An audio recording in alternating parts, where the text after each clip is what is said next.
per què no renova el POM? Per què no té aquesta ambició, aquestes ganes de treballar pel futur de la ciutat, aquestes ganes de deixar un llegat a la ciutat, que és renovar la seva planificació urbanística, tot veient com podem reaprofitar tots aquells espais que tenim en desús dins de la nostra ciutat. Per què no ho fa? Per por a perdre unes eleccions i perquè vostè no perdi i fa que la ciutat perdi?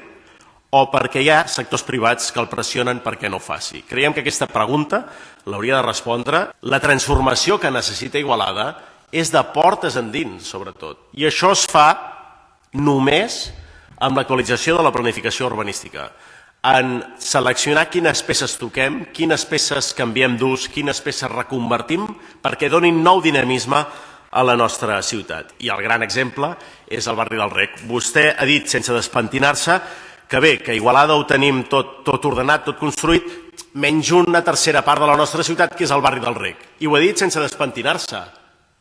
Tenir una tercera part de la nostra ciutat sense transformar, sense vida, i que vostè digui ho tenim tot bé, menys una tercera part. Home, doncs una tercera part de la ciutat és una part molt important de la ciutat, que si la transforméssim donaria una nova energia, una nova activitat, un nou dinamisme a la resta de la ciutat.